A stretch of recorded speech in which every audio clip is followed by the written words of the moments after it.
সদ্য varsity life শেষ করে ঢাকায় একটা চাকরি নিয়ে ফিরেছে রিপন। তার কাছে এই নিয়ন আলোর শহর বেশ অচেনা। বেশ কয়েকবার কাজে এসেছে ঢাকায়, কিন্তু স্থায়ীভাবে বসবাসের জন্য এই প্রথম আসা। গত 1 মাস ধরে চাকরির পাশাপাশি যতটা সময় পাওয়া যায় তার সবটা মিলিয়ে এই শহরে সে খুঁজেছে ব্যাচেলার বাসা। আর এই সময়টা ছিল ছোটবেলার বন্ধু রাহাতের হলে। ঢাকায় এসে বাসা খোঁজার এই অভিজ্ঞতাতে তার মনে হলো এই শহরে ব্যাচেলার হয়ে বাসা খোঁজাটা এক ধরনের অপরাধ। রাহাতকে সাথে নিয়ে ঢাকার অলিগলিতে কম চষে বেড়ানো হলো না, কিন্তু পছন্দ মতো একটা বাসা পাওয়াটাই যেন তার জন্য সবচেয়ে বড় চ্যালেঞ্জ হয়ে উঠল। অবশেষে রাহাতের হলে শুয়ে এক রাতে মোবাইলে ফেসবুক স্ক্রল করতে করতে রিপনের চোখ পড়ল একটা টুলেট বিজ্ঞাপনে। বেশ লোভনীয় একটা ভাড়ার কথা বলা আছে সেখানে, কিন্তু সেখানে নেই কোনো বাসার ছবি। বিজ্ঞাপন দেয়া সেই লোকটার ইনবক্সে মেসেজ দিয়ে বিস্তারিত জানতে চাইল রিপন। অপর প্রান্ত থেকে জানানো হলো সে যেন নিজে এসে বাসাটা দেখে নেয়, আর পছন্দ হলে তারপরে ভাড়ার ব্যাপারে বিস্তারিত বলে। পরদিন রিপন আর রাহাত মিলে চলে গেল সেই লোকের দেয়া মিরপুরের একটা বাসার ঠিকানায়। সামনে যে বাসার দিকে তাকাতেই মনে হলো আশেপাশের অন্য সব বাসার মতোই বাইরের দিকটা বেশ চকচকে। গেটে দারোয়ান পরিচয় জানতে চাইলে রিপন বলল বাসা ভাড়া নিতে এসেছে 3 তলায়। এই কথা শুনে দারোয়ান কেমন যেন একটু কৌতূহল নিয়ে অদ্ভুতভাবে তাকালো দুজনের দিকে। তারপর গেট খুলে তাদের ভেতরে আসতে বলল। বাসার মালিককে ফোন দিয়ে জানিয়ে দিল। বাসার মালিক এসে তাদের ওপরে নিয়ে গেল।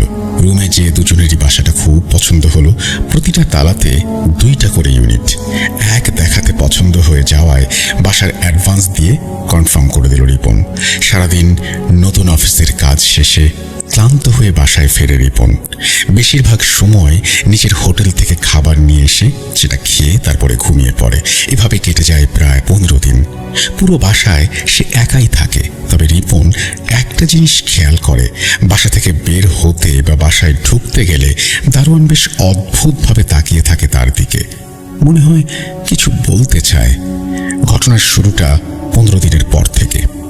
রিপন প্রতিদিনের মতো বৃহস্পতিবার অফিস শেষ করে বাসায় আসে। বিছানায় শুয়ে মোবাইল টিপতে টিপতে ক্লান্তিতে ঘুমিয়ে পড়ে একটা সময়। হঠাৎ তার ঘুম ভাঙে বাথরুমের কল থেকে পানি পড়ার শব্দে।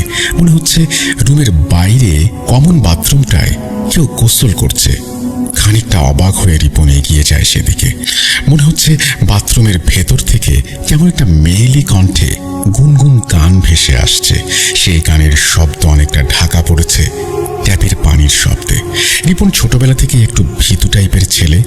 এরই মধ্যে রাতে একা একটা বড় ফ্ল্যাটের মাঝে এমন একটা অভিজ্ঞতা তাকে বেশ চিন্তায় ফেলে দেয়। রিপন সাহস করে এগিয়ে গেল বাথরুমের দিকে। দরজাটা ধাক্কা দিতেই গুনগুন করে গানের শব্দটা থেমে গেল, কিন্তু ট্যাপের পানি পড়ার শব্দটা তখনও চলছে। অবাক করা ব্যাপার হলো বাথরুমের দরজা অনেক জোরে ধাক্কা দিলেও সেটা খুলে গেল না। মনে হচ্ছে ভেতরে কেউ আটকে গেছে। কয়েক সেকেন্ড ধাক্কাধাক্কি করার পর হুট করে দরজাটা খুলে গেল। বাথরুমের ভেতরে কেউ নেই, কিন্তু কল থেকে অনবরত পানি পড়ছে। মনির ভুলে পানি ছেড়ে রেখেছে ভেবে রিপন কলটা বন্ধ করে আবার দরজা লাগিয়ে দিতেই ট্যাপটা চালু হয়ে গেল। এবার বেশ ভয় পেয়ে গেল রিপন। সে ট্যাপ আবার বন্ধ করে এক দৌড়ে নিজের বিছানায় এসে শুয়ে পড়ল। ভয়ে আড়ষ্ট হয়ে বিছানায় শুয়ে পড়তেই কখন যেন ঘুমিয়ে পড়ল। মধ্যরাতে হালকা একটা নুপুরের শব্দে ঘুম ভেঙে যায় তার। মনে হচ্ছে শব্দটা ডাইনিং রুম থেকে আস্তে আস্তে তার রুমের কাছে এসে রুমের কোনো একটা জায়গায় গিয়ে আবার মিলিয়ে যাচ্ছে। মাথার কাছে থাকা ফোনটা নিয়ে ফ্ল্যাশটা জ্বালাতেই সব চুপচাপ।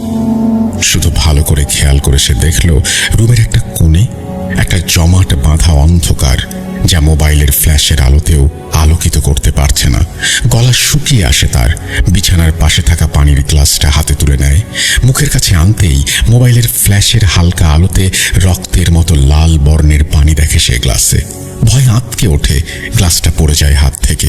বিছানা থেকে উঠে লাইট জ্বালিয়ে দেয় রিপন। লাইট অন করার সাথে সাথেই রুমের সব কিছু স্বাভাবিক। রিপন ভাবে অফিস থেকে এসে গোসল না করে শুয়ে পড়ার কারণেই এসব উল্টাপাল্টা হচ্ছে তার। গোসল করে আসলেই সব ঠিক হয়ে যাবে। রিপন সব ভেবে বাথরুমে চলে গেল গোসল করতে। তোয়ালে আর কাপড় হ্যাঙ্গারে রেখে